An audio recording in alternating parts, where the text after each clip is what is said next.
Life. It never stops moving. Getting from here to there, managing long hours at work, juggling a busy home. You need a bank that keeps up. That's Chemung Canal Trust Company. Bank online. Bank with our mobile app. Even deposit a check on the go. Anywhere you are, 24/7. Bank anywhere, anytime at Chemung Canal Trust Company. Member FDIC, Equal Housing Lender. And we are the proud title sponsor of the Thanksgiving Luncheon this year. Broome County in the greater Binghamton region is a great place to live, work, and raise a family, thanks to everyone in our community. Now more than ever, we all play an important role in preserving the quality of life in this community. The COVID-19 pandemic has created a strain on the majority of organizations throughout our communities, and I am proud to share with you our bank's efforts to assist small businesses during this pandemic. As of September 30th, Chemung Canal had processed and funded nearly 1,200 Paycheck Protection Program loans, totaling $187 million. And I know we're not alone in having done that with our guests from M&T and from Visions here today as well. In the true spirit of community banking, we processed and funded these loans for customers and non-customers alike, and we believe that they impacted approximately 19,000 employees in this region. So my congratulations to today's award recipients, and I look forward to hearing more about you. Thank you.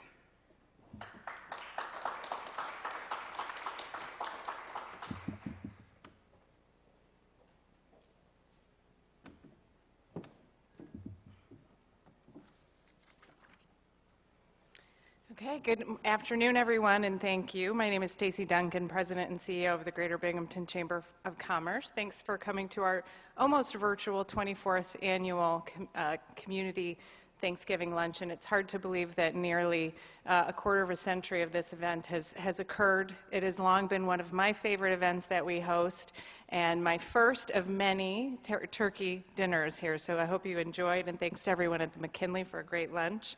And thank you, Ed. We are so grateful to Chemung Canal Trust Company for your enthusiastic support of the Thanksgiving Luncheon.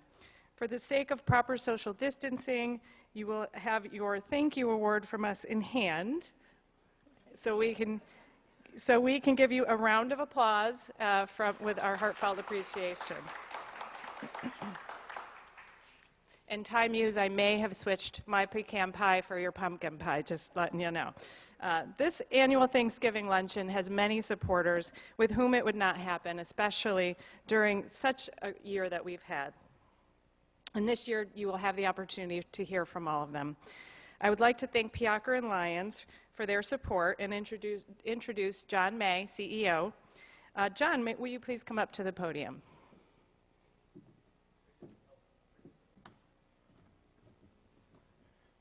Say a few words. Hello, everyone.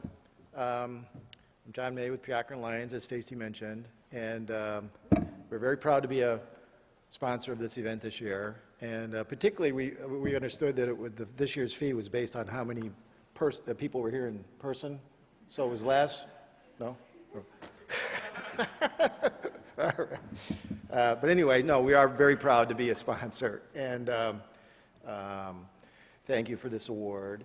And we're very happy to help the Chamber in their very important task of making our community a better place to live and work. So in that regard, we're happy to help out as best we can. And I'd also, all kidding aside, like to commend the Chamber staff for trying to retrofit this event to accommodate, this current crazy, bizarre time that we're in and this COVID-19 pandemic. So other than that, I think, as I said, it's been a bizarre year, but there's still things to be thankful for. So like this beautiful weather that might end tomorrow, but anyway, and the Chamber and this great community we live in. So happy Thanksgiving to everyone, and thank you again.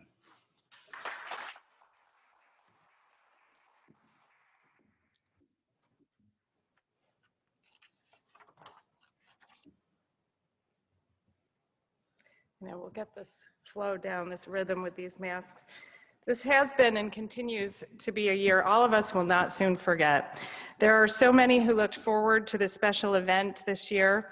All of our friends in our local Rotary organizations, the Binghamton Noon, the Binghamton Breakfast, Endicott, Endwell, Vestal, and Nimmonsburg, the Endicott Lions, and the Broome County Kiwanis.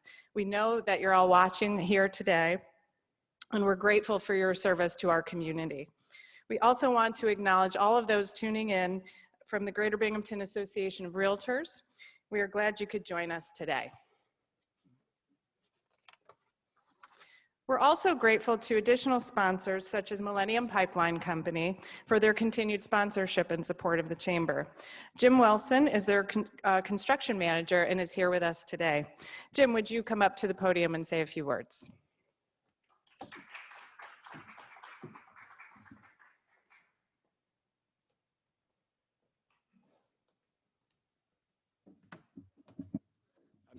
Hello.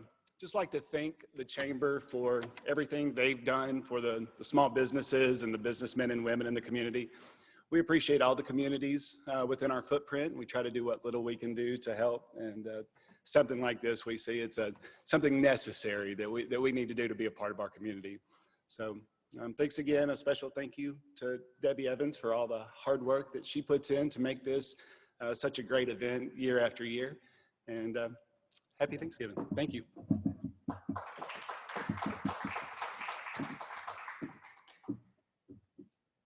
Thank you, Jim.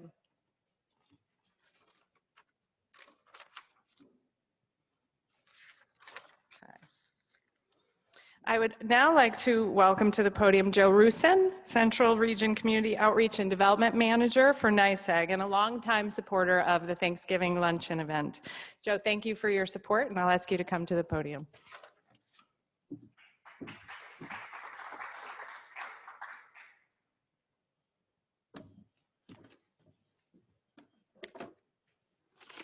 Thank you, Stacy.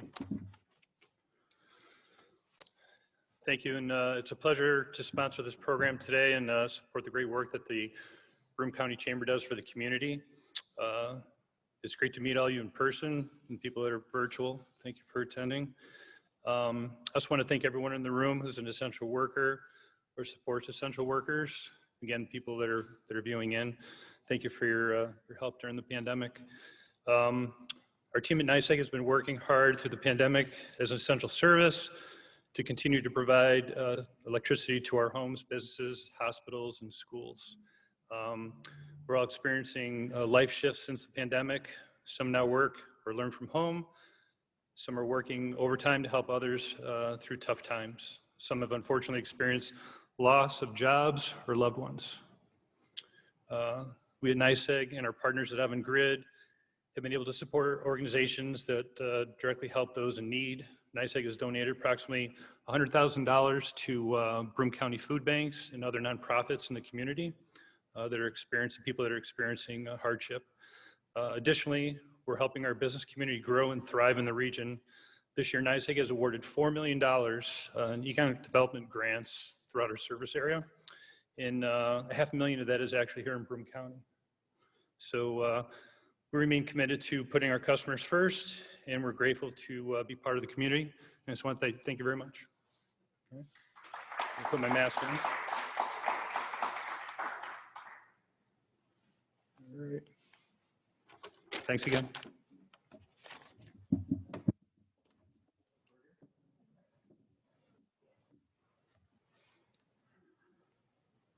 Thank you, Joe. Alan Eagles, General Manager of Galt Chevrolet Toyota BMW, could not be here today, but I would like to thank Alan and his team for their generous support of the Thanksgiving Luncheon, and can we give him a round of applause?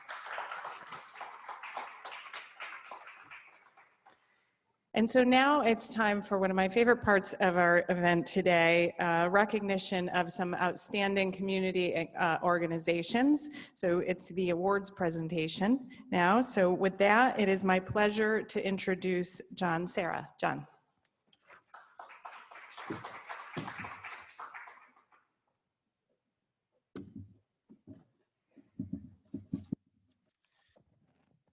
Stacy, thank you so much. I am co-chair along with Kathy Malawacki of the Chamber's Recognition and Awards Committee. The committee members were overwhelmed this year with the outstanding nominations in the 3 categories for today's event. It is a testimony to the resilience, compassion, and generosity of our area businesses, organizations, in good times and in challenging times like today. You will have the opportunity to hear from the 3 of them today. I offer my thanks to the Recognition and Awards Committee members for the work that they did and the difficult task of choosing today's award winners.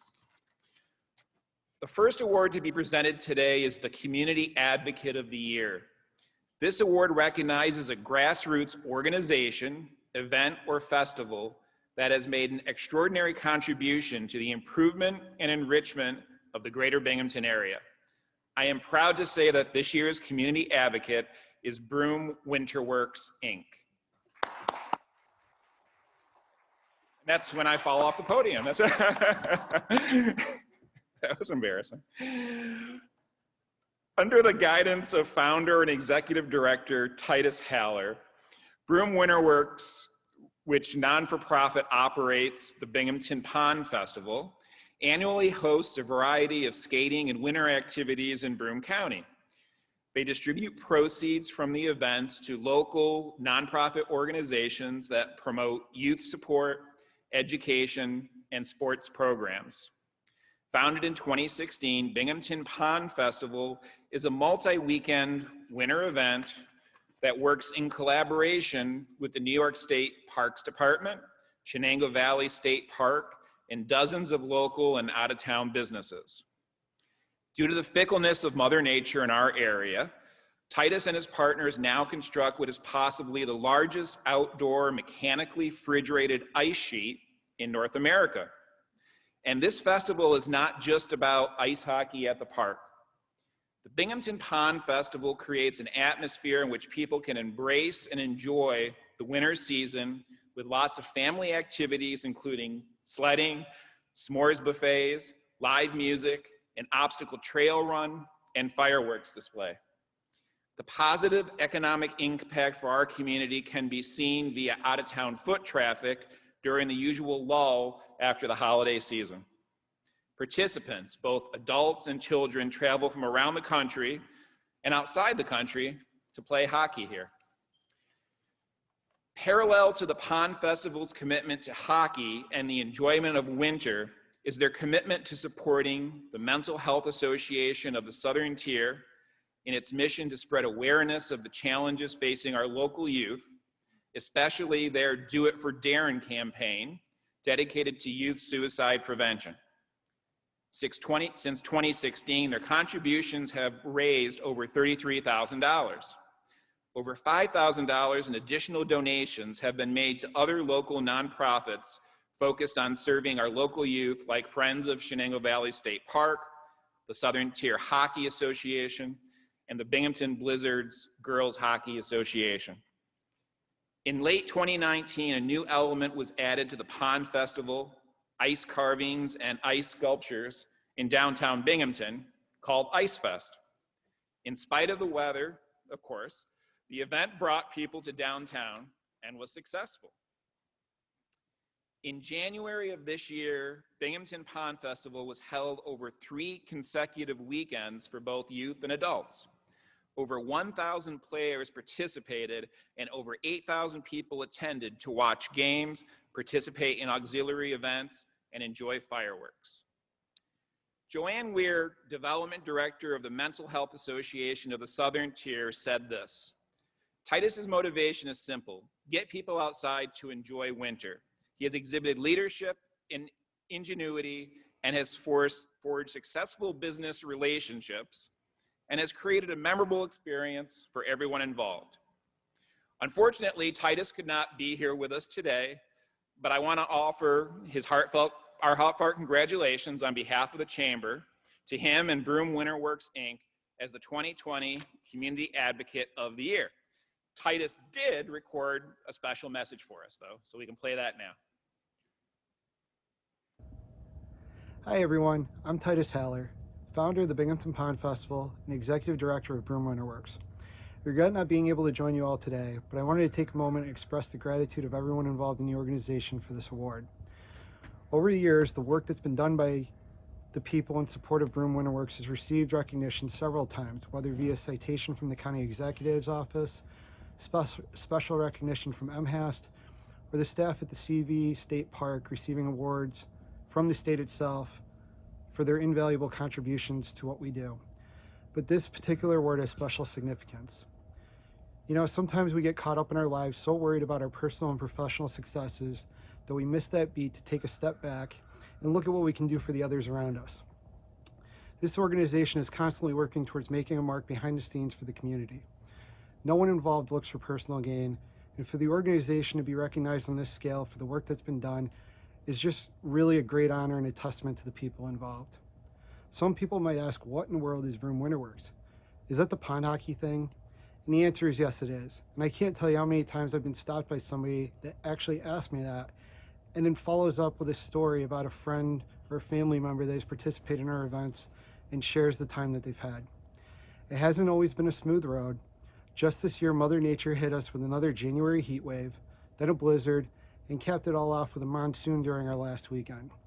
Every time we hit these challenges, we added it to the learning curve and made an effort to persevere to make sure that we did the best possible for everybody that participates in our events. And with the growing scope and number of weekends and the teams, just this year we had 112 that joined us, with ages ranging from 5 years old all the way up to 68, and people literally from around the country. We've been blessed with support from Jason Gardner, Fred Akshar, and the New York State Parks Department, along with various national partners. But for us to succeed, we need the local area business support. When I first had the idea of forming the event, I went to a few local business owners that I know are chamber members and told them what we were all thinking about doing in the area. And there was literally no hesitation from these people to support it. That gave us an instant mark of credibility for what we wanted to see this organization do, and even allowed us just this year to donate an additional $10,000 to MHAST in support of DIFD programming for youth suicide prevention and youth mental health awareness, and also to form a new scholarship at SUNY Broome. Including our 2020 donations, we have now donated over $33,000 to MHAST and another $5,000 to other nonprofit groups that focus on providing youth support, education, and sports programming. I think this just highlights the important role that the members of the Chamber have and the impact they can have on empowering an organization to have such a positive effect on its community. And so I just want to encourage the membership that if and when you're in a position to give that support, please do so. Sometimes it might not work out, but if it does, then the impact that you have and the organization can be huge. And it can all come from that spark that you gave. And in closing, we all know an organization is only as strong as the people contributing to it. Without that local business support, the dedication from the staff at CV State Park, and the loyalty of dozens of key annual volunteers that brave the rough hours and oftentimes challenging upstate weather, I wouldn't be in a position to humbly accept this award on behalf of everyone that has contributed to our organization. So thank you very much to the Chamber, and more importantly, thank you to everybody else that has been involved in contributing to our success. Thank you.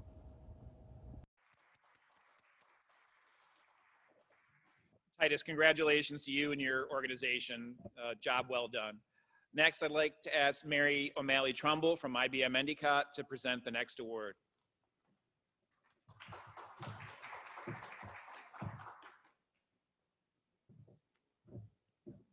Hopefully my voice isn't going to be too loud here.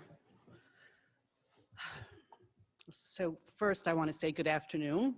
Thank you for those attending virtually, and thank you for those that attended in person. It really is a special event, and it is all about community. And John, regardless of your comments about the winter and the weather, it is 70 degrees in November. I'm just saying, it is awesome. So again, my name's Mary O'Malley-Trumbull, and I am a member of the Recognition and Awards Committee for the Chamber. And it's really my honor to present the 2020 Nonprofit Organization of the Year Award. And I promise Nancy that I won't fall off the podium, but I could. This award recognizes a nonprofit for their excellence in innovative programming and their community impact. This organization must exemplify leadership, outstanding success in the not-for-profit sector, and excellence and innovation in utilizing their resources to benefit the greater Binghamton community. So I'm very pleased to announce the Broome County Arts Council as this year's nonprofit organization of the year. And now I'm going to go over a few facts on why they're so deserving. So the Broome County Arts Council is led by Executive Director Dr. Nancy Barno Reynolds, with 2 other full-time employees and 2 part-time, a host of dedicated volunteers, and an enthusiastic board of directors. The mission of the Broome County Arts Council is to promote a thriving arts community essential to the quality of life in Broome County. They are committed to serving the community through free, unique programming and workshops, like First Friday Gallery Exhibition, author showcase lectures, poetry writing, and business of the art educational courses, and so much more. They preserve existing art treasures and art organizations throughout the United States. I'm sorry, see, you can't have me do anything here. Throughout the United Cultural Fund campaign, which is in the United States. And they transform the community through art-based public initiatives. The cultural, creative, and economic vitality of a community is closely tied to the level of healthy arts initiatives in organizations. The Arts Council's United Cultural Fund is the only active combined campaign for the arts in South Central New York, and one of only 4 such programs in the state. And that includes the United States? No, I'm kidding. Okay, I'm sorry. The Broome County Arts Council tallied the economic impact of the 23 arts organizations that are funded by the United Cultural Fund in 2019. And here are those results. And I will tell you, I was very surprised and very proud. Those 23 organizations that received grants generated over $853,000 in ticket sales in 2019. 6 of the organizations that received grants spent over $3 million in Broome County. Audiences for and participants in the UCF funded programming were estimated over 165,000. Over 51,000 children attended performances and events held by the 23 nonprofit arts organizations funded by the UCF. Collectively, the UCF fund grantees bought more than $4 million worth of goods and services from other Broome County businesses in 2019. These UCF grantees accounted for nearly 1,500 full-time, part-time, and contract jobs and over 40,000 volunteer hours. The organizations who receive funding include the Binghamton Philharmonic, Endicott Performing Arts Center, Goodwill Theater, Roberson Museum and Science Center, Luma, and the Tri-Cities Opera. All of them a source of community pride. And then came 2020. And what did the Broome County Arts Council do? They developed COVID programming and participated in COVID partnerships to keep the arts alive. They created Virtual First Friday and are part of the COVID Tourism Task Force for the reopening plan of the county. They have paired with the Community Foundation to initiate research on the health of area arts organizations, and they collaborated with the Hoyt Foundation to create new virtual arts programming for the community to lift spirits and inclusively engage anyone in the community. Cindy Henry is a new board member and an artist, and she summed it up very well. I have witnessed the growth of the Broome County Arts Council and the events and programs that it has supported and promoted. I've been excited at the new opportunities offered and the increased visibility of the council within the community. I'm very proud to support community engagement with the arts.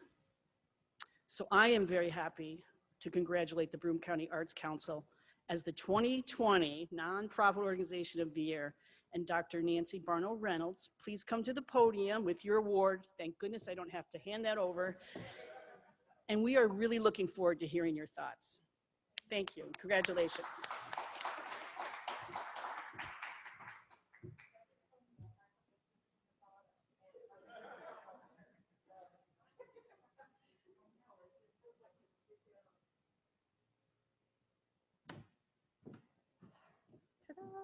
What a beautiful award.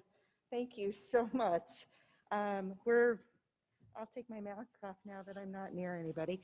I just want to say how overwhelmed we are with this honor. And Mary, thanks for that great introduction. I am Nancy Barno Reynolds, the Executive Director, as Mary said, and I've lived here most of my life. And the arts has always been a huge part of our community, our family, my personal free time. Love fest is with the arts. So 2.5 years ago when I took this position, it was an exciting challenge for me. But the Broome County Arts Council has been around for 34 years. Our mission has been to support and promote the arts, and we added to serve, preserve, and transform. And we're doing our best. It has been a challenging year. Mary, you mentioned a lot of my talking points, so that's good. It actually will make my speech shorter. But I just want to say thank you to the Greater Binghamton Chamber of Commerce and to all of you here who have supported us. We are good partners. We work together with Visit Binghamton. And many of you support our United Cultural Fund, either directly or through your businesses, or support us directly with our gallery, First Friday Walk.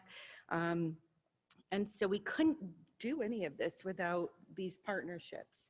And those are super important to us. But I think despite these challenging times, the organizations affiliated with the Chamber are a true testament to the collaboration and diversity in the county. I think we all work really well together. We're very proud to be a longtime member of the Chamber. For those of you who don't know so much about BCAC, we're often referred to as the umbrella for the arts in Broome County. Providing free programming that, Mary was talking about, things like First Friday or Broome Art Trail or Business of Art workshops and poetry, writing, author showcase, lectures, all of that.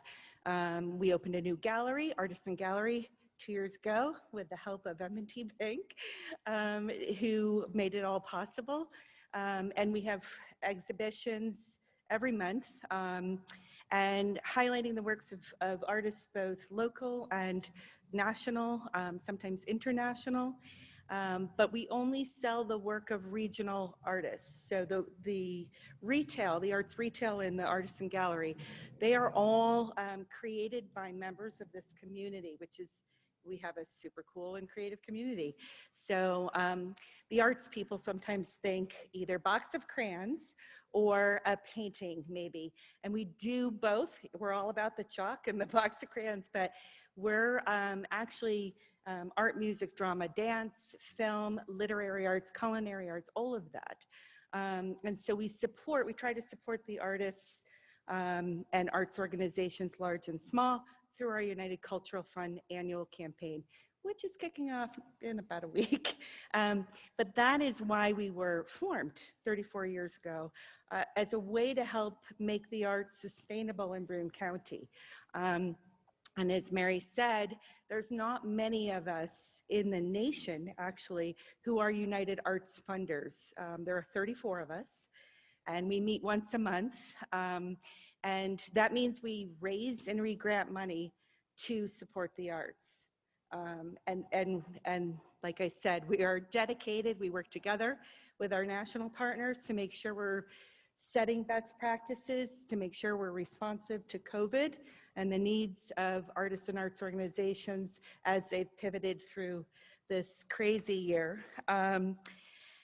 And I just want to end on a positive note. We have some more beauty in store for you coming up. On March 9th, at the very beginning of the COVID lockdown in Broome County, BCAC and the Broome County Planning Department kicked off the I-District Murals and Mosaics Project, a program to place 28 murals and mosaics in our 3 innovation or I districts, so Endicott, Johnson City, and Binghamton, over the next 3 years. In just 3 weeks, and at the very beginning of the pandemic, we enacted an international call for artists and muralists, and secured applications from 50 artists from all over the world, including Endicott, Binghamton, and Johnson City. So assembling a diverse panel of community art experts, including artists, art scholars, art curators, art historians, and gallery owners, 35 eligible artists were chosen to complete this public art project, which promises to draw tourists to the county and fulfill an especially important goal for post-pandemic recovery with you, our partners in the Chamber. I thank you again for this honor, which validates our mission to serve, preserve, and transform as your partners in the community, and we look forward to a bright new year and the promise of beauty that the arts may bring you. Thank you very much. Thanks for this award. Don't drop it. Oh, I forgot to put my mask on. Can I walk back to my... Hello again, I'm Ed Morton, and I'm happy this year to present the Corporate Citizen of the Year. This award recognizes a company that has made significant contributions and commitment to the greater Binghamton area through active involvement with events and community organizations. I'm happy to announce that this year's Corporate Citizen is Davidson, Fox & Company.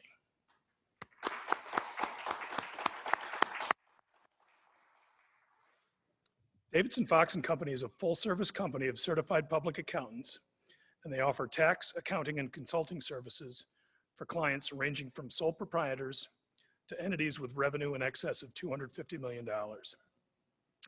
They prepared over 2,400 returns and filed them in 2020 for clients in 45 states and the District of Columbia.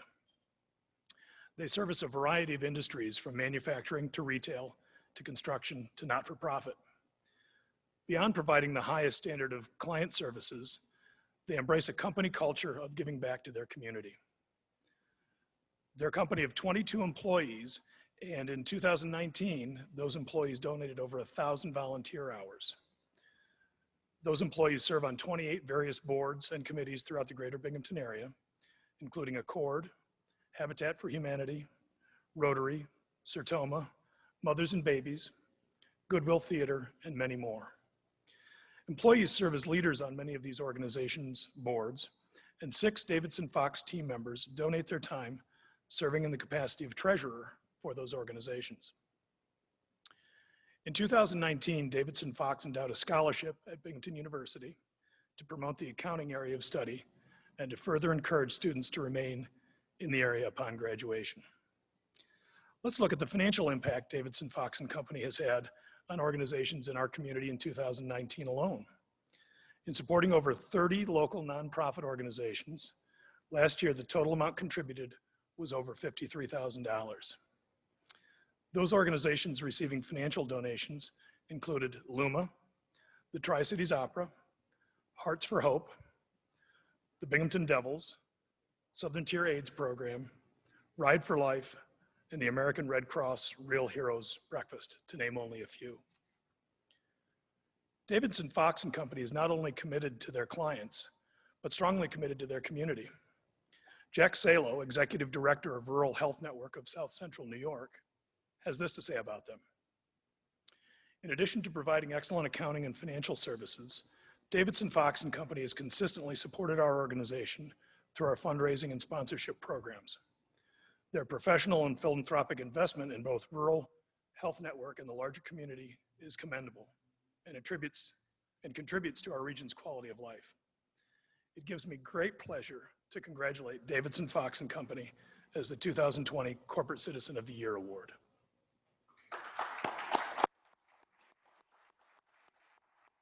Are Jesse Wheeler or Mark Wasser here? There's Jesse. There we go. Please come to the podium and say a few words.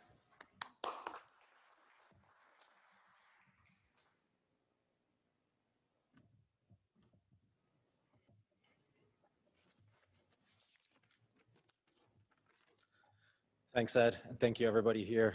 Thank you to the Chamber for this honor. It's a wonderful thing. I'm very proud to accept it on behalf of the Davidson Fox team. Again, my name's Jesse Wheeler. I'm the co-managing partner of Davidson Fox. When Mark Wasser and I, the other co-managing partner, took over management of the firm about 5 years ago, one of the things that we set out to do was kind of redefine our mission statement, and more specifically come up with what we call a why statement. Like why do we do what we do? It's easy to define what we do. We're an accounting firm. But it took some time and effort to really hone in on why do we do what we do. And the statement that we came up with as a partner group is to have a positive impact on our clients, our employees, and the community. And we included the community in that because we have a strong belief that in order to build a vibrant community, like it says right here, that businesses like ours need to play an active role in not just donating money, but time and energy is something that is vital to that, to having success in that manner. Davidson Fox has been around for a long time. Our roots in the Binghamton area date back to more than 100 years. And I think that giving back to the community has been an important part of the firm's culture for quite some time. I can speak to that. When I started with the firm in 1998 as a staff accountant, I remember being really impressed by that, by the fact that we were encouraged to go out in the community and donate our time, find nonprofit organizations or other types of activities that were important to us personally, but that really could benefit from accounting expertise at the governance level. And so that remains an important part of our culture and something that not just the partners give back to, but our entire team as a whole. We have an extremely strong team of 25 people that just continues to get stronger. On behalf of the Davidson Fox team, again, I would like to thank the Chamber for this award. Thank you, everybody here. I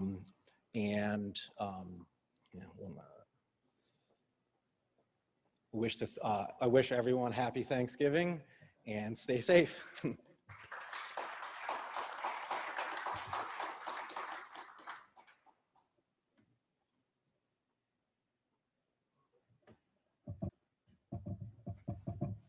Hello. You saw that stand shake, Harvey? There's probably a weight limit on this bad boy. I got to watch that. All right. Well, hello, everyone. Good afternoon. Actually, is a better way to say it. Thank you for joining us today in this very special, though very different Thanksgiving luncheon. I really want to thank the staff and the creativity of the Chamber. Every time I try to visualize what this could be, it always somehow comes out better. So thank you for your flexibility. I still feel the opportunity to get to see so many people I want to see, but I do miss seeing this room full with the hundreds of people that we usually like to stack in. But with that said, I did eat my version of turkey and cranberries and stuffing, and I did have the pecan pie. So thank you very much for looking out for me. For those who do not know, I am the chairman of the board of directors of the Chamber, filling in for getting the handle over from my man, Peter. Thank you very much. I also have to say thank you so much for stepping up and being the title sponsor. Please send Anders, my thoughts. What a great company. Banking, you think we don't get along, and we don't, but we do appreciate what the other's doing. And quite honestly, the bankers in this room probably are some of my favorite bankers. So with that said, I want to just go ahead and just thank all the winners for today. Keep up what you're doing. We're really proud of you. I think, Jesse, you said it best, where, the work you do is what builds our community. And it's really, really important. Sometimes we don't realize those little connectivity things are what makes us special. I annually write a check that gets over to my friends in the arts district because ultimately, I believe that's what builds a community. The mural project is going to be amazing, and I can't wait to see what you do with it. So we're really excited to be a supporter of that as well. But that is not my job today. My job is to introduce our keynote speaker. So, my friend, Harvey G. Stanger. G, what is it like for great? I never asked you that. I got to find out later. Oh, Glenn. This should be great. You should change that. Because he uses that word a lot as his friend, I can tell you. We're always talking about different ideas, and he'll pitch something, and his vision is usually, we always go, great, and he finds a way to do it somehow. So with that said, I'll dive into a little of the history. Harvey became the president of Binghamton University January 1st, 2012. Man, bro, they had you work on New Year's. Like, you got to work on your contracts better. Like, you got HHK right next to you to create your next contract. I would look at that. After holding administrative positions at both Lehigh University and the University of Buffalo, which explains his love for Buffalo to this day. He's a huge Buffalo Bills fan, and we talk about sports regularly on that.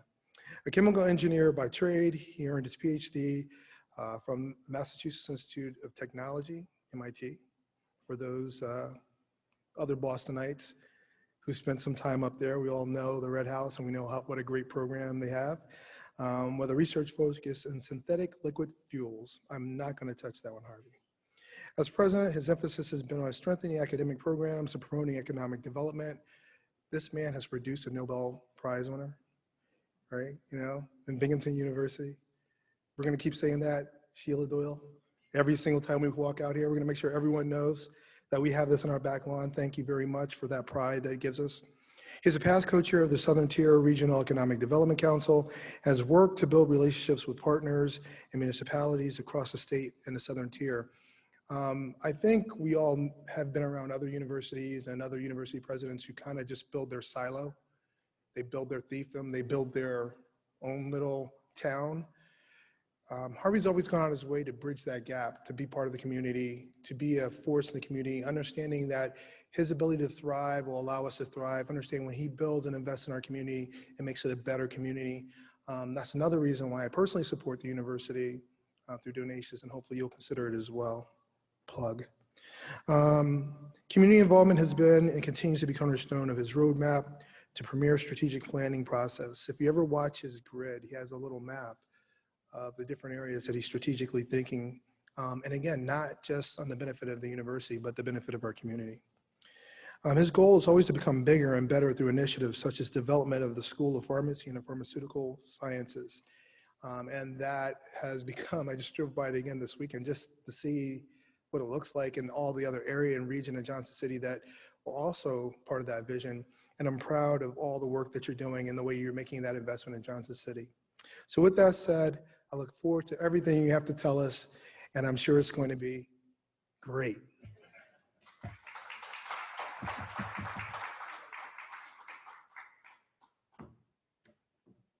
Thank you, Ty. Oh, it is really small in here when you get up here. You sit down, you don't realize that there's no one here. But in television land, there's probably some people that are watching us. You know what? I've been told that past presidents of the university gave the Rotary speech when they were invited to come to these events. I don't have a Rotary speech. So I asked Stacy, what should I talk about? And she gave me a good idea, actually. It was pretty good. She said, you know, are you thankful for anything? It's Thanksgiving time. You know, maybe you should talk about the thankfulness of the university, myself, and the community. And that was easy. That just falls out of my brain very quickly. But let me start by saying tomorrow's Veterans Day. And we should all thank our veterans. I'll bet there's not many here, maybe a couple here, but we all know a veteran, at least one who's still around. And I have my favorite one, my sister's husband, Jerry, who Vietnam Special Forces paratrooper, jumped into places at 30,000 feet in the middle of the night. And then I say, tell me more. And he said, I'd have to kill you. But we always say thank you to Jerry on Veterans Day. Family. This COVID, this pandemic has left very few families the same. Some families have gotten weaker. Certainly the inability to access physical contact. Our elders are less accessible now because they are in places perhaps that you can't visit. But it's also made some families stronger. It's kind of interesting how now that we can work from anywhere, we have families who are reuniting underneath one roof. And I am one of those families that feels so lucky to have that happen. My oldest daughter, Elizabeth, and her husband, Raphael, who both work remotely, living in Austin, Texas, said, hey, Mom, Dad, can we come live with you for 6 months? We can work from anywhere. And I said, oh, I don't know. That's a long time. But they did. They drove here over 3 days, and they're staying with us with their 2 daughters, Iris, 5, and Maya, 2. And I immediately realized, okay, my space is not my space anymore, because when I get up early, and people know they read my emails very early in the morning, I don't get those 2 hours in anymore, because Iris gets up early too. And Iris is right there at my foot, chair next to me, playing with her toys, drawing something very quietly for about a half an hour to an hour as I go on with my email. And then about an hour later, Maya, who's 2, she enters the room like a tornado. She flies down the stairs, she's pulling the dog's tail, saying good morning to Grandpa. And the start of the day starts with a lot of smiles. A lot less productive, but a lot of smiles and a lot of memories. And I'm sure you all have your family that you want to thank this special weekend coming up. Community. Kathy and I have lived here for 9 years, and it's been a blink of an eye. Can't believe it's been 9 years. But many of you know that I grew up in central New York, about an hour north of here, and this community is a lot more home than the other places I've lived in. Buffalo, Bethlehem, and Boston. Now Binghamton. There's a pattern there somehow. Buffalo was close to being in Binghamton. It had some of the similarities, but Binghamton is the perfect spot. It's just the right size, and I tell people Binghamton has the Goldilocks syndrome. Not too big, not too small, just the right size. Everybody knows everyone here, from the bank president to the corner store clerk, from the school principal to the crossing guard. We remember those giants, Bud Kaufman, Jim Carragher, Tom Libas, Barry Newman, George and Ferris Akel. But we now have the next generation. Ty Muse, Stacy Duncan, Jason Gardner, Rich David, Matt Paulus, our new best friend, and Ron Queller, one of our friends for a long time. This community embraces change and has helped make change possible for Binghamton University.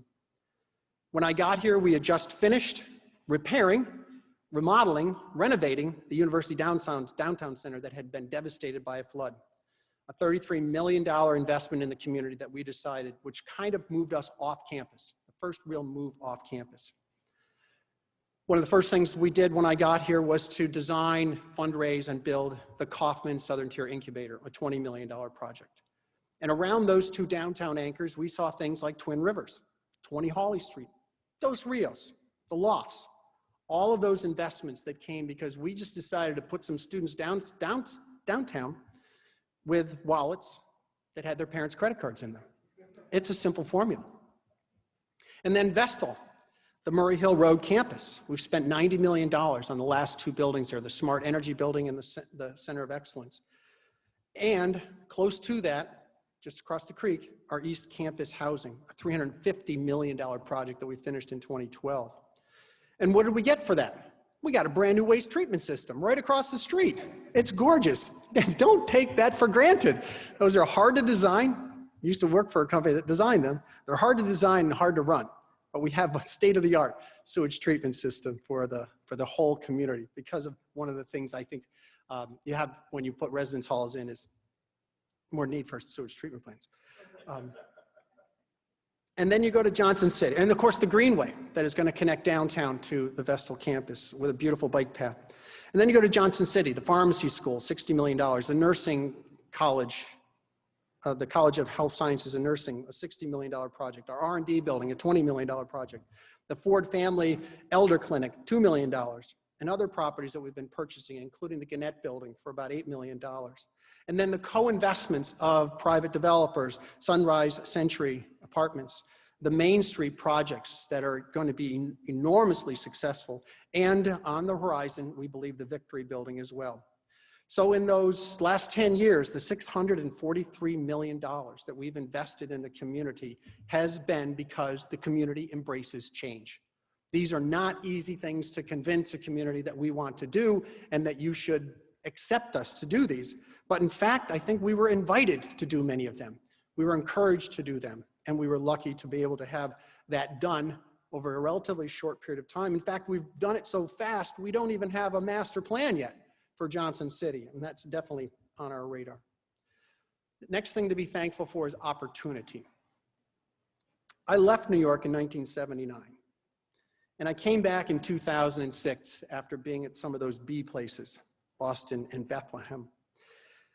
27 years I was gone, and I returned to find a mess in upstate New York.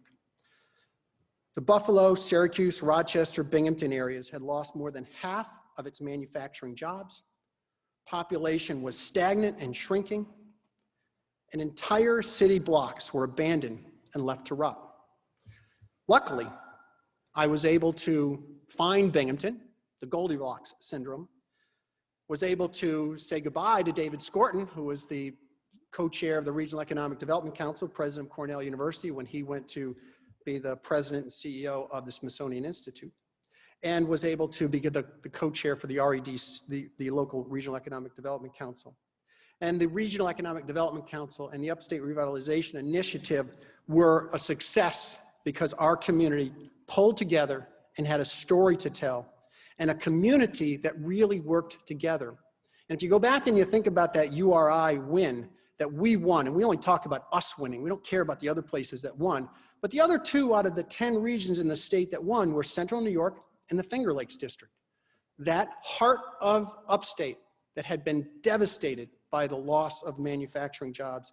The legacies of Endicott Johnson Shoes and IBM, Bethlehem Steel, General Electric, Kodak, Xerox, Bausch & Lomb, all of those companies, they remain in our history, but they've shown us also that there's a new direction to go and a new way to head. Small and networked rather than big and isolated. And I really do believe that our future lies on being small and connected and having a sense of community, than being big and perhaps isolated. Our incubator, the Kauffman Incubator, has taken that approach. In 3 years, we've graduated 17 companies.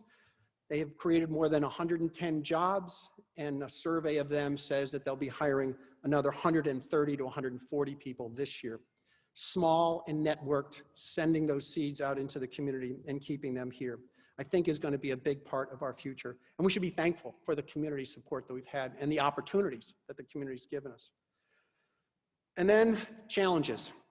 We should be thankful for challenges. They give us the opportunity to make change. A lot of students ask me, how did an engineer become a university president? Sounds like the beginning of a joke. I usually say an engineer solves problems and makes things better. And universities definitely can make things better.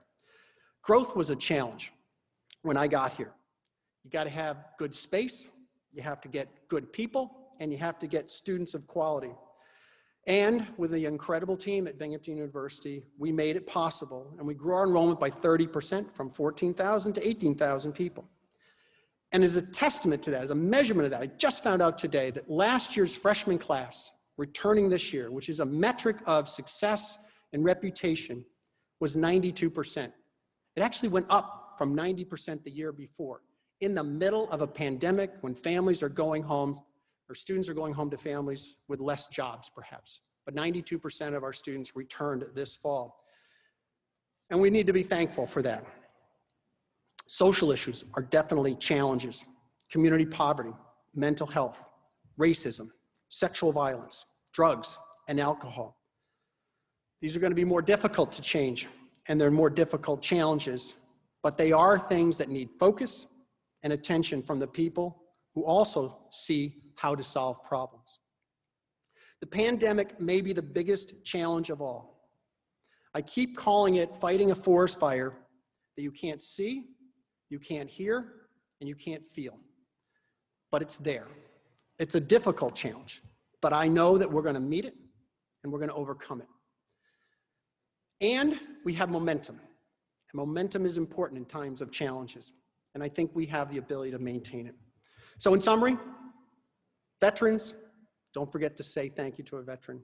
Family, give your grandchildren or your kids a hug tonight. Community, it's a little small in this room right now, but I know they're out there somewhere. Opportunity and challenges. But it all starts with a commitment of us wanting to improve ourselves and help others.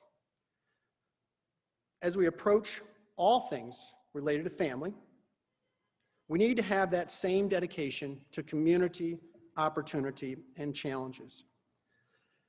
And as you think about being thankful, thankful means that you have something to be thankful for, that you may be more fortunate than other people because you have many things to be thankful for. So if you are feeling thankful right now, it'd be a good time to take some of those capital gains from the stock market in the last couple of days and give it to some of these not-for-profit corporations who have done an outstanding job this year for our community. My favorite, the Southern Tier Food Bank or the United Way, and many of the other ones you've heard about today. So be thankful and give back to the community. Thank you for this honor. Appreciate it, Stacy.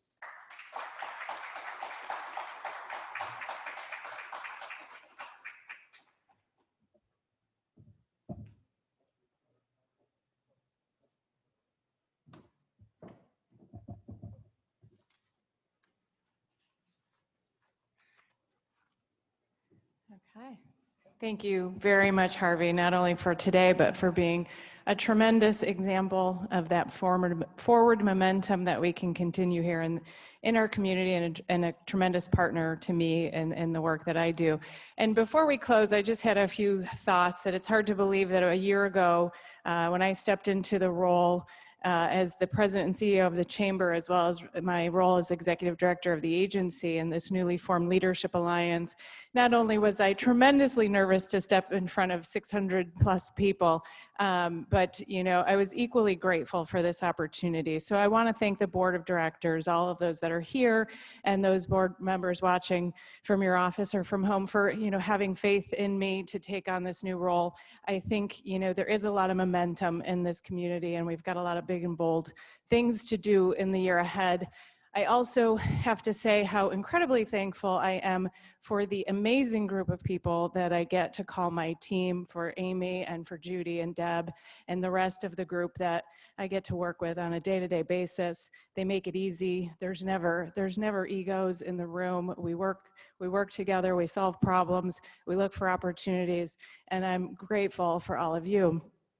And my final thought before we close is, thinking back on kind of the vision and the things I think we thought we'd be doing with this new alliance this year. Certainly not exactly the path we thought we'd take, but in looking back, I think what we've done to keep businesses' doors open through not only our loan programs, but through the financial institutions you have here, to work with nonprofits, to have people like Nancy in the community that are trying to bring art and joy to our community on a daily basis, to work and provide the thousands of dollars that these communities are doing for food banks and charity partners. I think we've done some of the most meaningful economic and community development in the last year, and there's only good things to come. So with that, I want to thank everybody for being here today, whether you're here in person or watching us virtually. I want to congratulate all of our very well-deserving award winners, and we look forward to working with you in the future. I want to thank our sponsors. I want to thank Millennium Pipeline, NYSEG, Piaker and Lyons, and of course, Chemung Canal Trust for your partnership. We look forward to another great year ahead. So happy Thanksgiving to everyone. Have a wonderful afternoon. Thanks.